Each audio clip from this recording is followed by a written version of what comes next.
The grasslands of southern Africa stretch wide and golden beneath an endless sky, where every movement matters and every sound can mean life or death.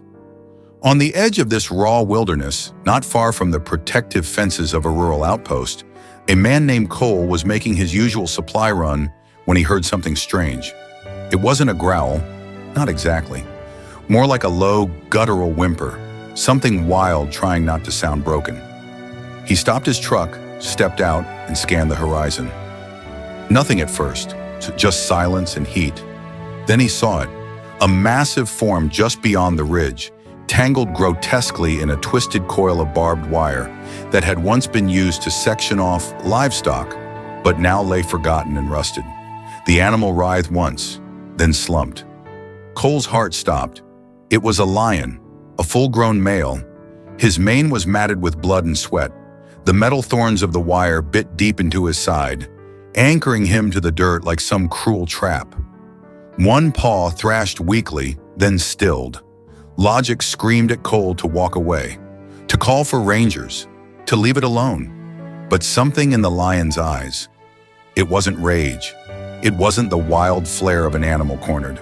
It was something older, something pleading. So Cole stepped forward, not knowing that this moment, this single, impossible act of compassion would ripple across the savannah and come back to him in a way no one could have imagined. Cole moved slowly, one boot at a time, the heat prickling against his skin and the smell of blood growing thicker with each step. The lion didn't move. He simply watched, breathing shallow, not blinking, not growling. The wire had cut deep into his haunches, and one of his front legs was already turning purple from lack of circulation. Cole could see flies gathering at the edges of the wound, but the lion didn't swat them away. He didn't even flinch. When Cole was close enough to touch him, he dropped to his knees and whispered, "Easy, big guy. I'm not here to hurt you." He pulled out his pocket knife. The blade was short, too short for this, but it was all he had. Carefully, trembling, he began sawing through the thick metal strands. The barb snapped back at him, slicing into his palms, his arms, even his cheek. But he kept cutting, inch by inch, wire by wire. At one point, the lion groaned, a deep, thunderous sound from inside his chest. But still, he didn't move. It took over an hour. When the last loop of wire was finally free, the lion collapsed fully onto the ground, panting like he had run 1,000 miles. Cole didn't know what to do. He stood up, bloodied and dizzy, and simply waited. Then the lion lifted his head, looked straight into his eyes, and walked away. No roar, no attack, just a heavy, graceful exit into the tall grass. Cole stood frozen, unsure if what he'd done had even mattered. But the lion remembered, and so did the pride. Days passed, then weeks. Cole kept returning to the same area, driven by curiosity, guilt, and something else he couldn't name. Each time he left food and water near the spot where he'd found the lion. Not once did he see any of them. Until one morning, he stepped out of his truck, and there they were. 4 lions, not 1, not 2, 4, sitting silently at the edge of the field, watching him. They didn't growl, they didn't move, just sat like statues, eyes steady and unafraid. And then from the tall grass behind them, the lion he had saved appeared. Only this time, he wasn't bleeding, he wasn't broken, he was majestic, and he was bringing something with him. 2 cubs, tiny, uncertain yet undeniably his, trotted close behind him, and beside them, a lioness. She was scarred, lean and cautious, but she didn't look at Cole with fear. She looked at him with recognition, as if she somehow knew. The pride formed a half circle around him, not closing in, but acknowledging. Cole didn't dare move. His breath caught in his throat. He wasn't sure if he was being thanked or tested. The lion stepped closer, so close now that Cole could see the faint white scar around his leg where the barbed wire had been. He paused, eyes locking with Cole's once again. And then, in a moment that would stay with him forever, he bowed his head.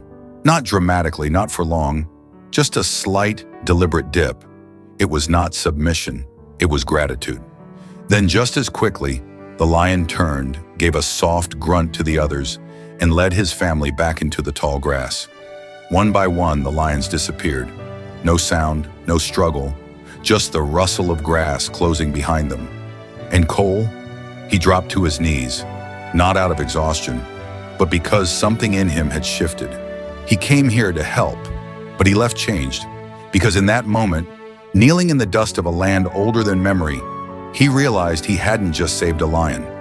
He had been invited into a story older than his own, one where survival wasn't ruled by dominance or fear, but by the quiet bonds formed in blood, sacrifice, and unlikely grace.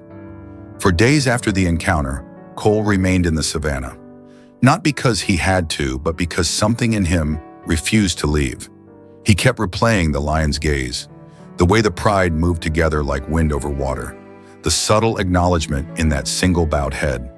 It haunted him in the best possible way, and the locals, once skeptical of the outsider, began to treat him differently too. They had seen the lion that night, some from afar, others from behind dusty windows. They whispered stories in the village markets of the white-skinned man the lion spared, of how the king of beasts had shown respect to a human. They didn't call it magic. They called it balance. Weeks later, a child brought Cole a drawing, crude, made with charcoal and dirt on a scrap of sackcloth. It showed a man with outstretched hands, and a lion, no longer snarling, but sitting beside him, calm. "You're part of the land now," the child said, eyes wide with awe. "He marked you." And Cole knew it was true, because every night since that encounter, he had dreams, not nightmares, not visions, just moments. Golden eyes watching him, the sound of paws brushing the dry grass, the feeling of being seen, not as a threat, not as a savior, but as one of their own. Cole didn't speak of it publicly, not to the researchers, not even to the rangers. Some things he believed weren't meant for data reports or interviews. They were meant to be held close like an ember in the chest, burning quietly through the years. And this belonged to the earth, not the headlines. He began returning to the savannah not with cameras or notebooks, but with silence. He would walk alone at dawn, barefoot, letting the sand remember his steps. He wasn't looking for the lions anymore. He wasn't trying to be a part of their world. He already was. Sometimes from a distance he'd feel it, the subtle stillness in the air, the invisible threat of presence. Once he caught a flash of tawny movement through the tall grass and paused, not to chase, not to document, just to nod, as if saying, "I'm still here."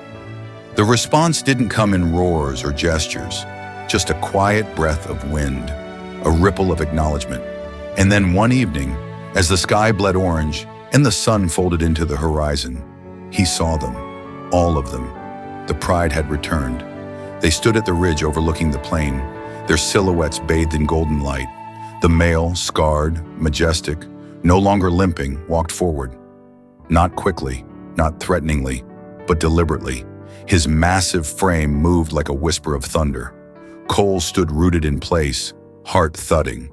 The lion approached, slow, regal, and stopped just a few paces away. For a long moment, neither moved. Then the lion did something that shattered every rule Cole had ever known about wild behavior. He lowered his head, just slightly, a gesture of recognition, a nod, not of submission, but of equality. And then, without a sound, the lion turned and walked away. The pride followed, vanishing into the gold-tinged dusk, like ghosts returning to their realm. Cole's breath caught, not because he feared them, but because he understood them now. He wasn't a guest in their kingdom. He was a memory they had chosen to keep. And in the sacred language of the wild, there is no higher honor than that. It wasn't just a nod. It was a passing of something ancient, something unspoken, a truth buried in fur and dust and blood. That respect, when earned not through force, but through sacrifice, echoes across species. It becomes legacy. Cole stood long after the lions disappeared from view, his eyes fixed on the place where they had been. Not because he hoped they would return, but because he didn't want to forget how it felt. That moment had cracked something open in him. Not fear, not awe, but belonging. He thought about that snarl caught in the barbed wire, about the trembling weight of the lion's body when he'd carried it, wound still fresh, blood still warm, about how the lion hadn't attacked, hadn't resisted, just looked at him, breathing heavy, like two ancient warriors meeting in peacetime. He had acted without expectation, without a camera, without applause. And that was why it mattered. Days turned into weeks. The story of the man who saved a lion slowly faded from local memory, overshadowed by louder things, conflict, news cycles, tourist chatter. But out there, beyond the fences, the memory remained, in the fresh prints beside watering holes, in the way the herd animals didn't panic when he passed, in the rustle of trees when nothing visible stirred. Sometimes on cold nights, Cole swore he could hear the low rumble of a distant roar. He didn't move, couldn't.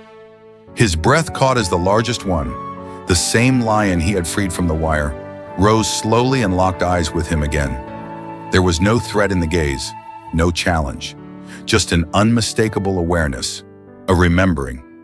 And then something extraordinary happened. One by one, the other lions approached, not menacingly, but respectfully. They circled him at a distance, tails flicking slowly, heads lowered not in submission, but in recognition. One of them, a younger male with a scar across his eye, walked close enough that Cole could hear him breathe, and with a single tilt of his head, he lay down at Cole's feet. It was a gesture no wildlife expert could have explained, no documentary had captured, but Cole understood it instantly. He wasn't just safe, he was accepted. The pride wasn't just showing tolerance, they were showing allegiance. A human had stepped into their pain, into their domain, and risked everything for one of their own. And in the intricate sacred code of the wild, that changed things forever. They lingered with him for nearly an hour as if keeping silent watch. No snarls, no growls, just breathe, just presence. And then just as quietly as they had arrived, they disappeared into the grass once more, leaving behind not fear, but awe. And from that day forward, wherever Cole walked in that region, word traveled fast. Not among humans, but through the twitch of ears and the stamp of hooves. The animals knew. Somehow, they all knew. He had earned his place, not as a visitor, but as one of them. Because the wilderness doesn't hand out loyalty. It watches, tests, waits, and when it chooses to trust, it does so completely. In the following weeks, rangers and villagers alike began to notice something strange. Herds that usually fled at the scent of man lingered when Cole was near. Elephants didn't trumpet warnings. They simply moved aside. Hyenas didn't cackle from the shadows. They disappeared entirely. But it was the lions that spoke the loudest, not in words, not even in roars, but in moments. One evening, while Cole was repairing a broken fence miles from the original site, he heard a low rumble, deep, steady, and close. He turned slowly, expecting trouble. Instead, he saw the same lion again, older now, stronger, with a new gash above his brow. Proof of battle survived. Behind him were two adolescent cubs, trailing his steps clumsily. Cole froze, but not out of fear. The lion approached, stopped just feet away, and lay down. The cubs mimicked him. It was quiet. No threat, no fear. Just a silent offering. Trust extended across species, across everything nature had once said was impossible. And then, like a father showing off his legacy, the lion nudged one of the cubs forward, toward Cole. The cub sniffed the air, ears twitching. Then, with hesitant steps, he touched his nose to Cole's boot. It wasn't just a moment, it was a message. You saved me. Now they will know kindness. Now they will not fear men, not all of them. From that night on, Cole wasn't just the man who had pulled a lion from the wires. He was something else, something the bush rarely allows, a living legend, a part of the balance. Even when he wasn't seen, his scent was known. His presence calmed stampedes. His steps rewrote the path of predators. And every so often, when the wind carried his voice across the tall grass, somewhere out there, hidden in the golden brush, a lion would pause, listen, and remember. Because the bond they shared had not dissolved with time or distance. It had only deepened. It lived in the way the lion would stop in his tracks at the sound of distant footsteps, in the way he would raise his head when the air shifted, ears perked, as if recognizing something ancient, something sacred. He didn't understand words, but he understood essence. The essence of the man who had seen him not as a beast, but as a being worth saving. And it wasn't just him.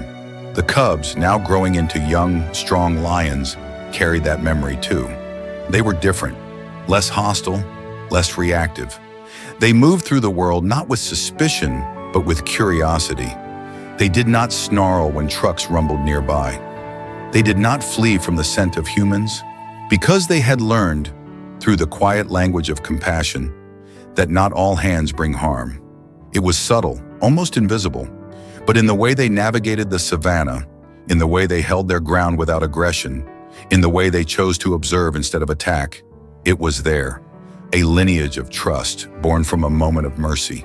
One man, one act, and a ripple that reshaped an entire bloodline. Cole never spoke of it publicly. He never posted pictures, never sought fame. He knew the wilderness had its own kind of recognition, one that didn't require applause or cameras. It came in the rustle of leaves when nothing moved, in the low purr of approval from a lion resting nearby, in the absence of fear where fear should have been. Years later, when Cole walked those same paths, now slower, grayer, but still steady, the pride still watched from afar, not with hunger, not with threat, but with something else, something deeper, a reverence perhaps, or maybe just memory, a memory of a man who once cut through the metal and pain and gave a king back his crown. And though Cole never sought to be remembered, nature remembered for him. In the paths the lions chose, steering clear of villages as if honoring his people. In the way the youngest cub, barely a yearling, once stepped out from the shadows and looked directly into Cole's eyes, unblinking, before retreating without fear. That moment, it rewrote the meaning of legacy, because legacy wasn't built by bloodlines or statues. It was built by the choices we make when no one is watching.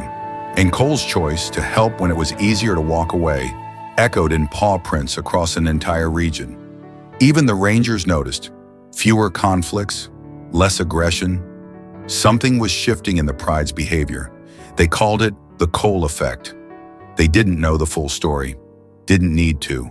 All they knew was that these lions, once marked as dangerous, had changed, and it all led back to that day, to that fence, to that scream, and to one man who knelt beside a bleeding king and whispered, "I'm not afraid," because he wasn't, not of the claws, not of the growl, not of the wild.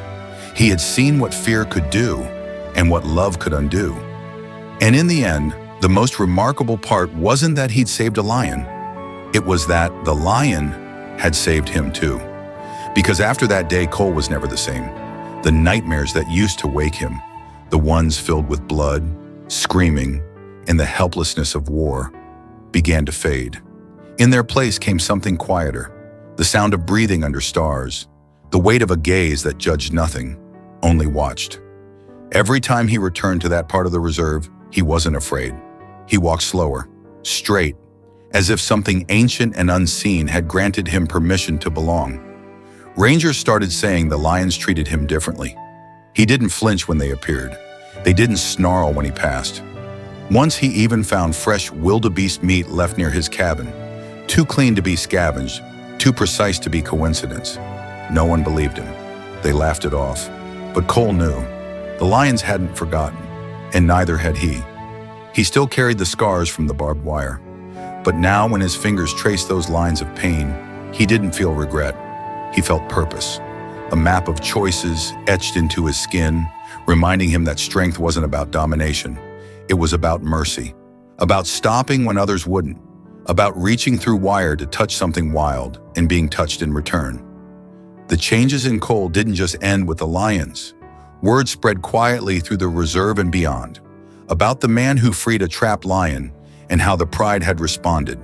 Tourists who once came for cheap thrills now listened differently during safaris. They asked questions about relationships, not just sightings. They whispered when they saw the pride in the distance. Because those lions weren't just animals anymore. They were part of a story, a sacred, unspoken pact between man and beast. And Cole, he was its keeper. One afternoon, months later, a group of students from a conservation school visited. As they asked questions, one of them, barely 16, stood silent until the end. Then she looked up and asked, "Why did you do it? Weren't you afraid?"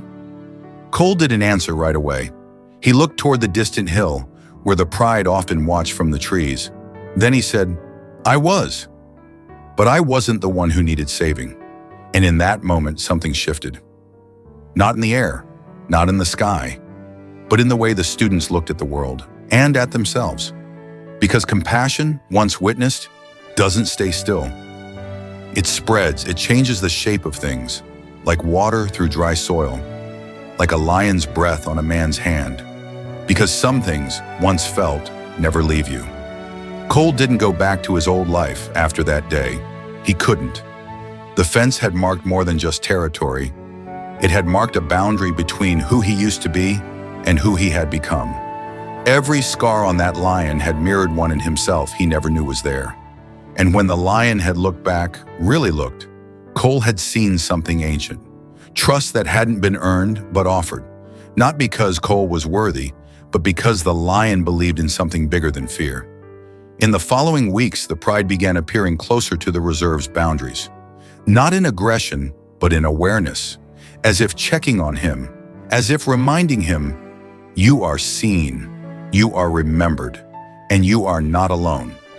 Rangers who had worked the land for decades said they had never seen anything like it. One even swore he saw the largest male, the same one Cole had freed, chase off a poacher's vehicle without ever laying a paw on it, just standing, just staring. And the men had turned back, rattled and speechless. The story became a kind of legend. Whispers passed from guide to guest, from ranger to researcher. Not just about the rescue, but about what happened after.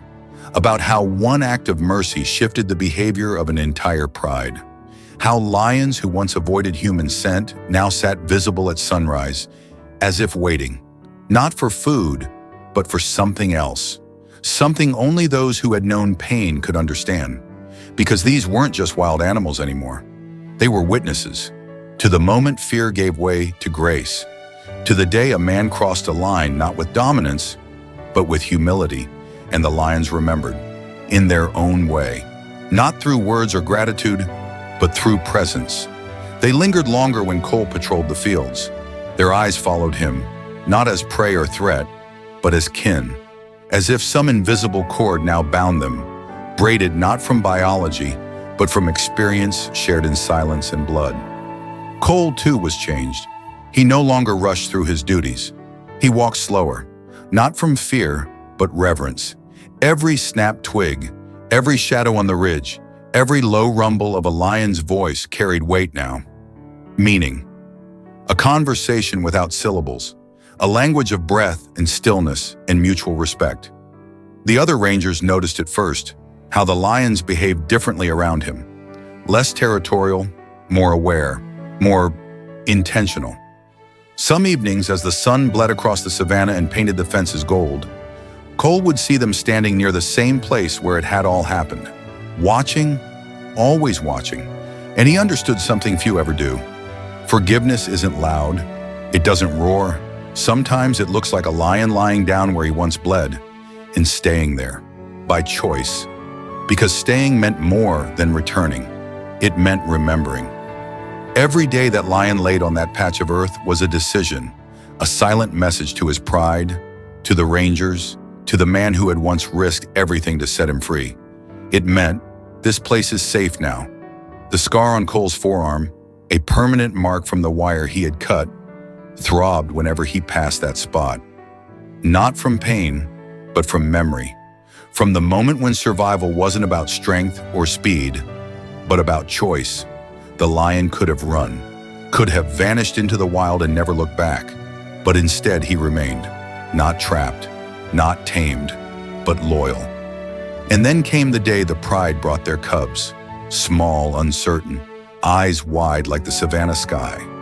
Cole stood breathless behind a fallen log as the lion, the same one he had pulled from barbed wire, nuzzled his cubs forward, toward Cole, not as a test, not as bait, but as a kind of introduction, as if saying, "This is the one who didn't run."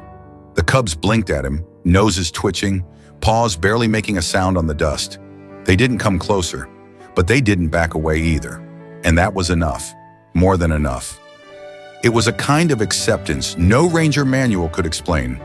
A ceremony with no altar, no words, no witnesses, except for the wind, and the man who once knelt in blood to free something that could have ended him. From that day forward, something shifted, not just in the pride, but in the rhythm of the entire territory.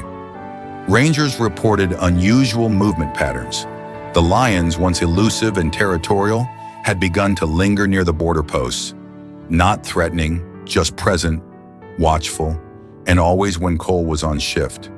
It was as if the pride knew who he was, even if the rest of the world had forgotten. Locals began to whisper tales about a man who had saved a lion and was now being guarded in return. It sounded like myth, like something out of old campfire stories. But for those who had seen it with their own eyes, who had watched full-grown lions step aside as Cole walked through the tall grass, it was something else, something sacred. One night during a violent storm, a flash flood tore through the lowlands. Several rangers were trapped on the wrong side of the ravine. Communications were down. Panic swept the outpost. And then, out of the darkness, emerged the pride. Led by him, the lion with the scar on his flank and the memory in his eyes. They didn't roar. They didn't attack. They formed a silent perimeter, pacing along the flood's edge, guiding the lost rangers back toward the high ground. It was then Cole understood. He hadn't just saved one lion. He had earned the respect of a kingdom, and that respect didn't fade. It echoed in every shadow that moved just out of sight during his patrols, in every set of glowing eyes that watched silently from the ridge but never approached. In every moment he paused, sensing something larger than himself still walking beside him. Cole had become more than a man to them. He was a symbol of mercy without weakness, of courage without violence. And for the pride, who had once only known the world through the lens of survival, he was living proof that not all humans took without giving. Months passed, and yet the pride remained tethered to his orbit. They didn't follow him like pets or guards. They simply existed near him, like old friends who had shared something too profound for language. Once, when a poacher's trap line was discovered deep within the preserve, the lions got there first. The next morning, the metal wires were shredded, the bait gone, the tracks leading back to a single tree where the poacher's rifle lay snapped in two. No one ever saw who had done it, but everyone knew. And then came the cubs, 3 of them, tiny, golden, barely able to keep up with their mother. But what struck Cole most was not their playfulness. It was that they came directly to him. No fear, no hesitation. One even curled against his boot and slept. He didn't move for hours, because in that moment, surrounded by innocence that had no reason to trust him, he knew the cycle had been broken, and he had helped break it. But healing a legacy built on fear wasn't a one-time act. It was a daily choice. Cole returned to the reserve again and again, not because he had to, but because something in him had changed too. The man who once sought silence in the wilderness now found himself talking to lions, sometimes aloud, sometimes just in thought. He knew they didn't need words, they listened with their eyes, and he had learned to speak with presence. One night, under a bruised violet sky, the entire pride emerged from the grasslands and circled the fire where he sat alone. They didn't growl, didn't prowl. They simply came close, close enough that he could hear their breath and feel the warmth radiating from their bodies. And then, the largest male, the same lion he had once pulled from barbed wire, and death, lay down beside him. Not like a beast resting, but like a brother watching over someone who had watched over him. The other lions followed, slowly sinking into the earth around Cole, their eyes half closed, their muscles relaxed. The fire flickered, but no one moved. That night, he didn't sleep. Not because he was afraid, but because he didn't want to miss it. Because there, Wrapped in the quiet acceptance of creatures once hunted by his kind, he felt what most people spend their lives searching for: a place to belong. When morning broke, it wasn't with a roar or a growl, but with stillness. The lions rose one by one, not in fear or haste, but with the lazy grace of animals who had nothing to prove. They glanced back at him, not as a threat, not as a stranger, but as something familiar. And then they disappeared into the tall golden grass, swallowed by the land they ruled. Cole remained by the ashes of the fire, the warmth of their bodies still lingering on his skin.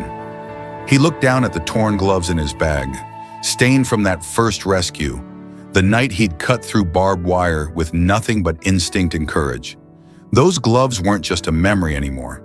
They were a symbol, not of survival, but of connection, of a moment when a man chose to help a dying predator and ended up being transformed himself.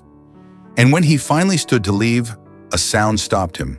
Low, deep, familiar, a lion's call, but not one of warning.